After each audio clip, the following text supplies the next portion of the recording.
It's been a year, and Asper has done it again. Lara has re-entered our lives, but this time it's a much more questionable purchase.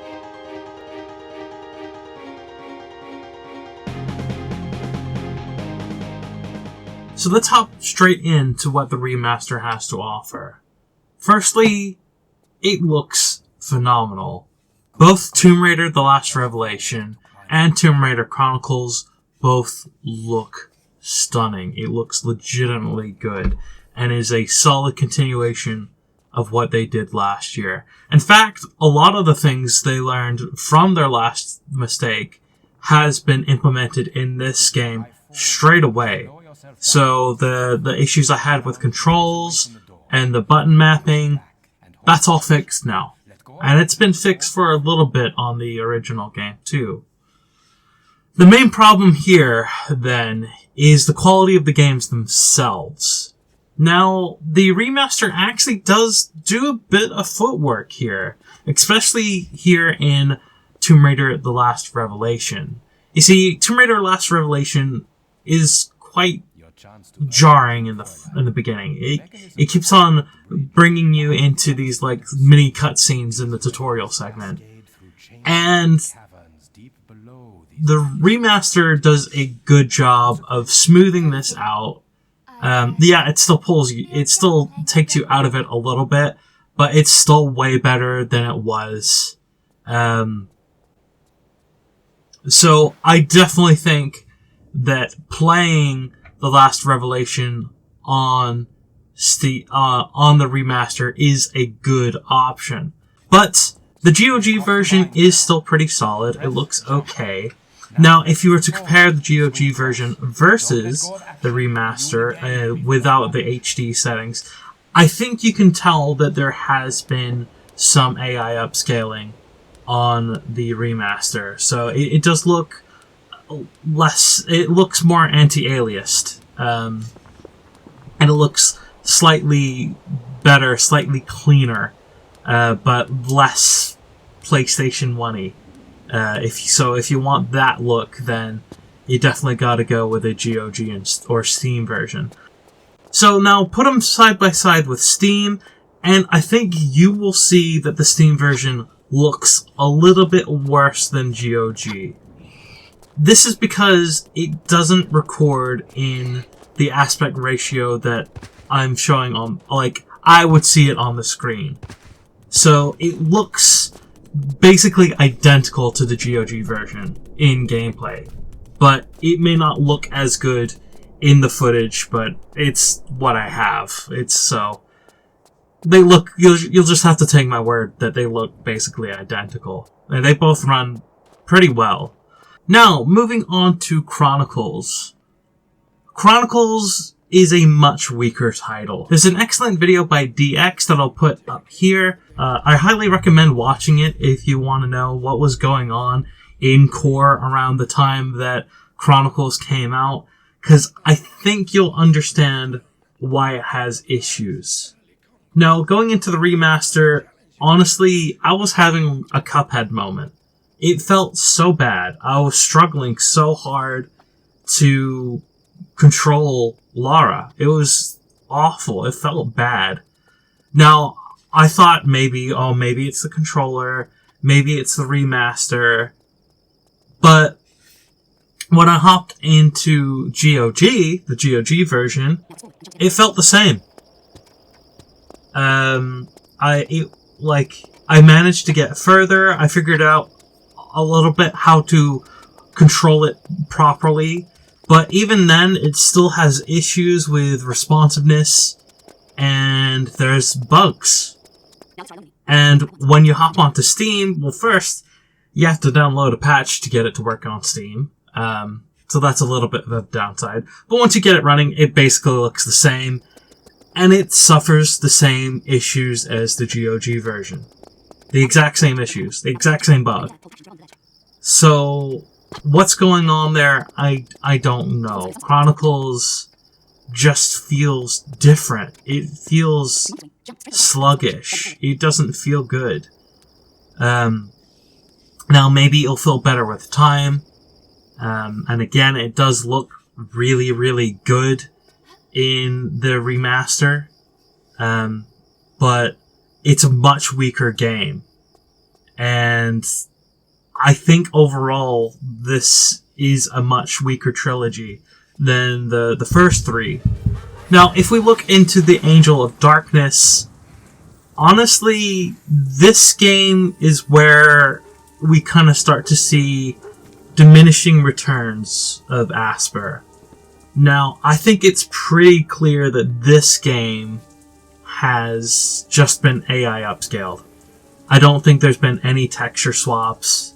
So, honestly, if you leave the remaster version on or let it go to the original, I think they trade blows, which is crazy considering this is a 6th generation console game.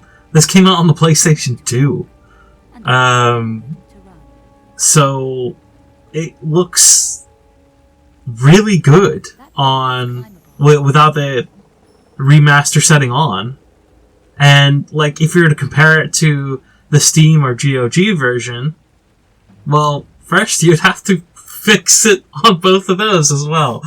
So luckily, the GOG and Steam version are easy to get running. There's no patches. It's just a few settings that you need to tweak, which is great, considering how old these games are getting. It's fairly impressive that they actually had this amount of forward thinking in their settings menus. Like, this is probably what modern settings menus should look like, even though it's archaic, it's old. But for like actual longevity, menus should probably, or at least a menu somewhere, should have similar features to the settings menu. And once you have if you have both installed, you only need to adjust the settings on one for it to affect the other, because I'm pretty sure they have the same save file they're shared between them. So once you fix one, they're both fixed. And visually, they, again, look basically identical. Now, there is some visual issues that you're going to notice on the GOG version with the posters. I thought the duplicating posters was a glitch of some kind. When I loaded it up on Steam, I saw the duplicated posters there too. But there's definitely visual issues in the GOG version with the poster specifically. Like, almost like it's been through a straight shredder. It's very strange. Also, the first time I loaded it, it had, it was like the shadows were flashing and it felt really quick. So that means the physics of this game is tied to frame rate. And even though this game lets you select higher frame rates in it, I don't know what the compatibility issue or what was causing that issue. Once I capped the frame rate out, it worked fine. And again, it looks good. It looks good enough. Now, the Steam version also basically looks identical. It also has some graphical anomalies, though they are much harder to spot. I noticed when I climbed up to the top of a roof, a sign in the very far background had similar issues where it's almost like a mesh or grater coming around it as you pan the camera. But other than that, as far as I can see, they're both playable. They handle well. They handle fine. Much better than Chronicles does. In regards to actual responsiveness. Now, you still do have to, like, jump and then press the button the direction that you're going. Which I think was part of what, the struggles I was having with Chronicles. But it still feels way more responsive. It does what you want it to do. But, like, again, choosing between the GOG or Steam version, especially since you can get it running really easily, with a few settings tweaks, again, I don't think the remaster looks all that much better. Like, it's literally trading blows for me. Like, it looks too clean in some segments. And then on others, it looks worse. It's so strange. It's a weird phenomenon. If, say, you wanted to buy these games, you must have these games. Because this is really the only reason I would buy these three, because I think they have less historical significance than the first three, but, you know, if you're a collector or whatever, you gotta have them. I think the difference between buying all three of them separately and buying the remaster is very small.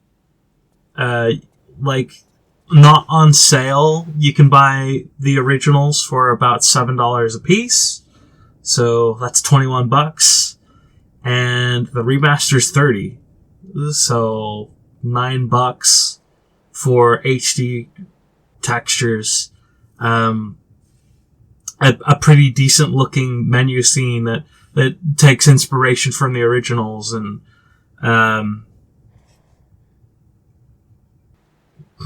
that's about it. Like, improved handling in The Last Revelation. Still being crippled by Chronicles, because that's just tied to the quality of the game. And the Angel of Darkness is basically the same in any way you play it. So the only game that is really worth it here, like, where it's a direct advantage buying it here, is probably The Last Revelation. So is that worth $9 to you? Especially when Tomb Raider, the original Tomb Raiders, go on sale on GOG very frequently.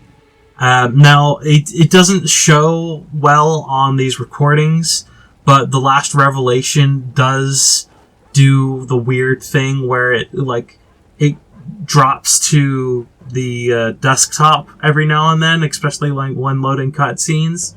You don't really see it on the recording. It would disrupt my enjoyment of the game. Kind of just remembered that it did that. I don't think it did that on the Steam version, but it definitely did that on GOG. But anyway, yeah, this one's a tough one, but I hope you enjoyed the video. I hope it helps you if you're looking to get this game. I know it's only been out for like 3 days now, so if you've wanted it, you've probably already bought it before I made this video. But if you're looking, you know, maybe consider getting the originals when they're on sale, because they can go on sale frequently for like $1 on GOG. But if you want them in honestly good visual fidelity and hopefully a steady, solid, long-term way of preserving them, then the remaster is probably, hopefully, the way to go. But we'll see as this goes forward. But yeah, if you enjoyed this video, consider checking out my last one on gamifying my life about Honey Pop. Very interesting, very funny. I think it's funny anyway. But it's honestly a serious topic as well, and something I want to do going forward. I've got another one planned, at least another one. And like a continuation of that series. So this is like learning different skills through video games.